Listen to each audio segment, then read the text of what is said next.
Hi, this is doctor Naveen Indur, tender hands rehabilitation centre, Hyderabad.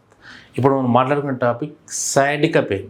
ఈ sciatica pain అనేది యూజువల్గా కామన్గా అందరిలో వేధిస్తున్న ఒక సమస్య, that in females.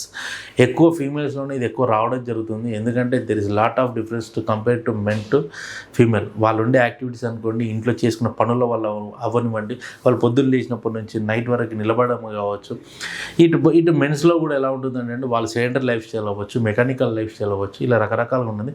But before that దీనికన్నా ముందు మనం తెలుసుకోవాల్సిన విషయం ఏంటంటే, సయాటిక్ అనేది ఎక్కడైతే లోయర్ బ్యాక్ నుంచి స్టార్ట్ అయ్యి కింద లెగ్ యాంకిల్ వరకు ఎక్కడైతే టోస్ వరకు వెళ్తూ ఉంటుందో దాన్ని సయాటికా పెయిన్ అంటామండి. ఈ సయాటికా పెయిన్లో మీరు మెయిన్గా గుర్తుంచుకోవాల్సింది, ఒక స్పార్క్ లాంటి కరెక్ట్ పాస్ అయినట్టుగా ఆ బటక్ రీజియన్ నుండి స్లోగా మోకాల నుండి కింద ఉండే యాంకిల్ జాయింట్ వరకు ఇలా వెళ్తూ ఉంటుంది. ఆ పెయిన్ మీరు ఎప్పుడైతే స్టార్టింగ్ స్టేజ్లో మాత్రం బటక్ వరకే ఉంటుందండి, సెకండ్ స్టేజ్లో మోకాల వరకు వెళ్తుంది, థర్డ్ స్టేజ్లో కింద ఉన్న యాంకిల్ జాయింట్ వరకు వెళ్తుంది. ఇలా స్టెప్ బై స్టెప్ ఇంప్రూవ్మెంట్ దాని ఇంప్రూవ్మెంట్ ఉంటుంది. మీకేమో డిగ్రేడ్ అవుతూ ఉంటారు డైలీ. ఇది ఒకసారి వచ్చిన తర్వాత కరెక్ట్గా ప్రాపర్ డయాగ్నోస్ చేసుకొని ట్రీట్మెంట్ తీసుకుంటే కనుక మంచి హెల్ప్ఫుల్ ఉంటుంది.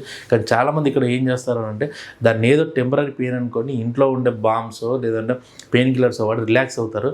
అలా రిలాక్స్ అయినప్పుడు అప్పటికి బాగుంటుంది, 10 days 1 month బాగుంటుంది.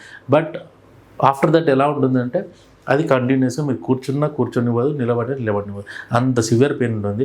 అంత దూరం వెళ్ళకుండా మీరు ఇమ్మీడియట్గా ఎంపీసీఎల్ కాన్సెప్ట్ అనే ట్రీట్మెంట్ మేము ఇస్తామండి. ఆ MPCL concept treatment, it is a combination of treatments, complete natural వేలో ఉంటుంది. సో దట్ ఏంటంటే మీకు హెల్ప్ఫుల్ ఉంటుంది, దట్ టు పర్మనెంట్ సొల్యూషన్. ఈ పర్మనెంట్ సొల్యూషన్ వచ్చిన తర్వాత మళ్ళీ రిపీట్ అవ్వడం అంటే ఎలా ఉండదు. జస్ట్ విత్ ఇన్ 3 to 4 daysలోనే మీకు మంచి రిజల్ట్ ఉంటుందండి. Thank you.